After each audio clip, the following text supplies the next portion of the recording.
দেখছেন সবার খবর, সবার নজর, বার্তা এক নজর। তৃণমূল প্রার্থীর নামে দেওয়াল লিখন জিরাটে।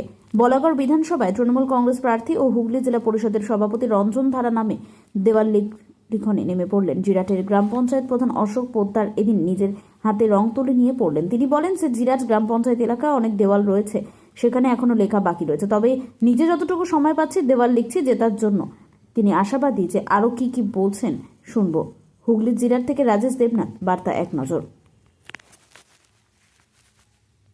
প্রার্থী নেই না, প্রার্থী আছেন। প্রার্থী একটু আগে জিরাটে মিটিং করেছে, করে উনি ভৈরাটিক্সুই গেছে। আমরা মিটিং থেকে এসে আমরা আমাদের যে কাজ আমরা দেয়াল লিখছি, সেই দেয়াল লেখার কাজ চলছে। আমাদের দেয়াল লেখার কাজ চলছে। আমার ধরুন প্রায় 50% বা 60% দেয়াল লেখা হয়ে গেছে। হ্যাঁ, যেগুলো বাকি আছে সেগুলো আমাদের এখন লেখাটা চলছে। নিজের হাতেই দেখলাম লিখছেন সব জায়গায়। না, নিজের হাতে লেখা বলতে দেখুন, আমরা তো আগে লিখতে পারতাম, ঠিক আছে। এখন হয়তো কাজের সময় অনেক সময় কাজের জন্য থাকতে পারি না। আগে আমরা নিজেরাই রঙগুলো নিজেরাই লিখতাম, এখনও অনেকটা লেখার চেষ্টা করি। এখনো পর্যন্ত আপনার পঞ্চায়েত এলাকায় কতগুলো দেয়াল লেখা হয়েছে? সে সংখ্যাটা বলতে পারবো না, ধরুন আমি প্রায় 50% 60% লেখা হয়ে গেছে।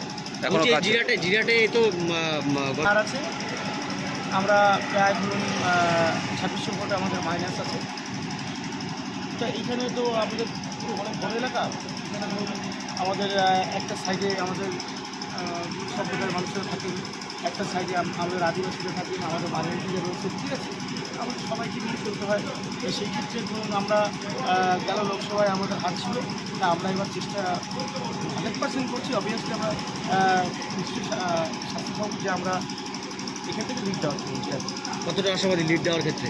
কতটা আশীর্বাদী বলতে দেখুন, আমরা যেখান থেকে চেষ্টা করবো অন্তত যে 2600 ভোট ছিল সেটা কভার করার, অন্তত যাতে আমাদের 500 ভোট আমরা আমাদের যে প্রার্থী তাকে যেন আমরা এখান থেকে জয়লাভ করাতে পারি। প্রচারে সাড়া মিলছে? হ্যাঁ, প্রচারে তো অবশ্যই সাড়া মিলছে। তার কারণ প্রচারে সাড়া মেলার প্রথম কারণ হচ্ছে যে বিজেপির যে প্রার্থী, উনি আগে আপনারা জানেন যে আমাদের জেলার জেলা পরিষদের সহকারী সভাপতি করেছিল, আমাদের মাননীয় নেত্রী উনি করেছিলেন, অভিষেক বন্দ্যোপাধ্যায় করেছিলেন। উনি জেলার যুব সভানেত্রী ছিলেন, উনি রাজ্য কমিটির এসসি এসটি ওবিসি সম্পাদক ছিলেন। তাহলে এতগুলো পদ থাকা সত্ত্বেও যে মহিলা মানে করাপশন ভর্তি, তার মধ্যে সে আরও করাপশন করবে বলে ওখানে গেছে, ঠিক আছে। তা আমরা ভালো প্রার্থী দিয়েছে, আমাদের লড়াইটা আরও সহজ হয়ে গেছে। আপনারা দেখছেন যে দিকে ওদের পার্টি অফিসে ভাঙচুর চলছে, বিক্ষোভ চলছে বলা করে, ঠিক আছে। আমাদের রাস্তাটা নিশ্চয়ই একটু সহজ হবে। রাজনীতিক আমরা লোক, আমরা রাজনীতি কোনো মতেই বলি। আশা করছেন জেতার ক্ষেত্রে আপনার সুবিধা হয়েছে? অবশ্যই। আমরা যদি কোনো দলের যদি মারামারি হয়, তার নিজের দলের কর্মীদেরই কি সামলাতে পারছে না, তো অন্য দলের কী বোঝাবে মানুষকে? এবং সম্পূর্ণ কর্পোরেট একজন মহিলা।